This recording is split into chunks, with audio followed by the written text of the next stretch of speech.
দর্শক, এই মাজারের প্রাঙ্গণে রয়েছে বিশাল একটি ঈদগাহ মাঠ, রয়েছে হাফেজিয়া মাদ্রাসা এবং মসজিদ। আমাদের দেশের প্রতিটি মাজার কেন্দ্রিক যদি একটি করে মসজিদ থাকতো, একটি করে মাদ্রাসা থাকতো, একটি করে ঈদগাহ মাঠ, এবং আমরা দেখতে পাচ্ছি এই পাশে একটি ভূমিহীনদের জন্য গোরস্থানের ব্যবস্থা করা হয়েছে। এরকম যদি একটি কমপ্লেক্স হতো, আশা করি বাংলাদেশের কোনো মাজারে হামলা করা তো দূরে থাক, বরং মাজারকে মানুষ ভালোবাসত এবং মানুষের একটি আবেগের জায়গা হয়ে যেত।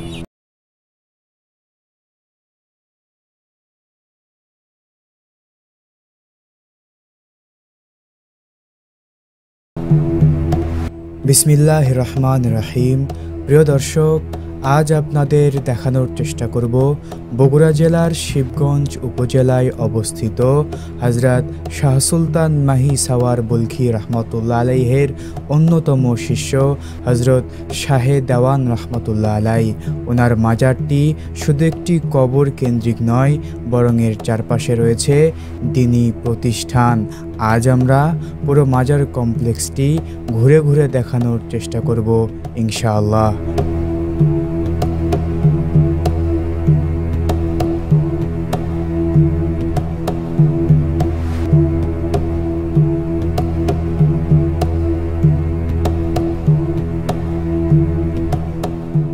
দর্শক, আপনি যদি আমাদের চ্যানেলে নতুন হয়ে থাকেন, এখনই চ্যানেলটি সাবস্ক্রাইব করে পাশে থাকা বেল বাটনটি অন করে দিন সকল ভিডিওর আপডেট পেতে।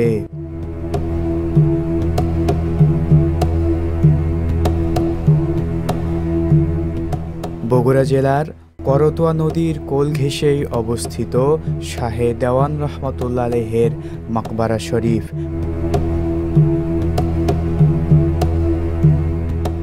এই করতোয়া নদীতেই হযরত শাহ সুলতান মাহি সাওয়ার বলখি এসেছিলেন মাছের আকৃতি একটি নৌকাতে করে।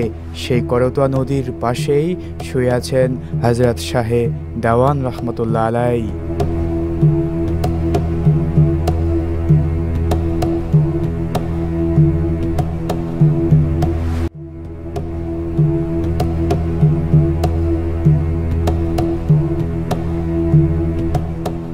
প্রিয় দর্শক, হযরত শাহে দেওয়ান রহমতুল্লাহ আলাই একজন ধর্মপ্রচারক ছিলেন। তিনি ইসলাম ধর্মের বাণী মানুষের কাছে পৌঁছে দিয়েছিলেন। তার কিছু সাথীদের কবর তার মাজারের চতুর্পার্শ্বে রয়েছে।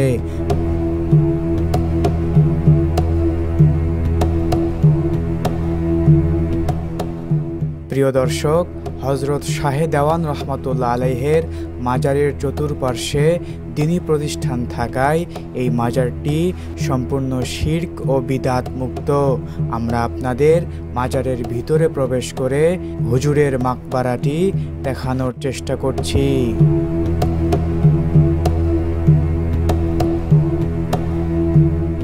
দর্শক, শাহে দেওয়ান রহমতুল্লাহ আলাইহের মাজারে কিছু পাথর দেখা যায়।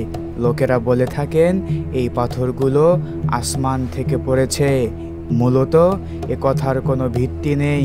আল্লাহর ওলিদের কারামত যে সত্য, এতে সন্দেহের অবকাশ নেই, কিন্তু লোকসমাজে এমন কিছু আজগুবি কথা ছড়ানো হয় যা আল্লাহর ওলির মাজারকে কলুষিত করে। দর্শক, মাজারের পাশেই রয়েছে বিরাট মসজিদ। এই মসজিদে শত শত মানুষ সালাত আদায় করতে পারে।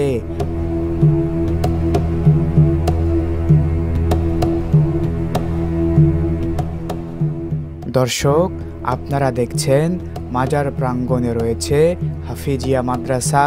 শাহে দেওয়ান রহমতুল্লাহ আলাই হাফেজিয়া মাদ্রাসাতে প্রায় অর্ধ শতাধিক ছাত্র কোরআনুল কারীম হিফজ তথা মুখস্থ করে যাচ্ছেন। দর্শক, কোরআনের পাখিদের তত্ত্বাবধান করার জন্য দুইজন হাফেজ সাহেব নিরলসভাবে পরিশ্রম করে যাচ্ছেন।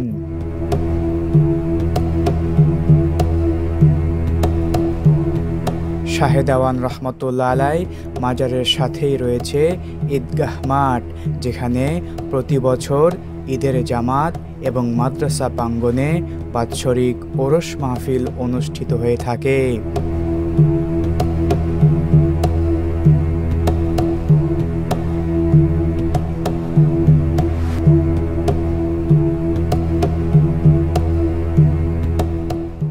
রাজনৈতিক ব্যক্তিবর্গ ও সাধারণ মানুষের দানের টাকায় এই কমপ্লেক্সটি পরিচালিত হয়ে থাকে।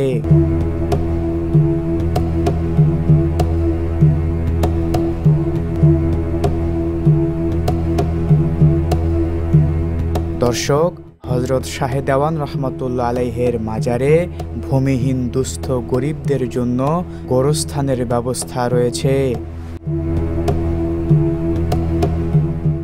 আপনারা অনেকেই জানতে চাইবেন এই মাজারে আমরা কিভাবে আসব। আপনারা কমেন্টে দেওয়া গুগল ম্যাপ লিংক থেকে সহজেই বগুড়া জেলার শিবগঞ্জ উপজেলায় আমতলী বাসস্ট্যান্ড থেকে উত্তর দিকে আব্দুল বাহাপুর দেওয়ানতলা এই মাজারে আসতে পারবেন।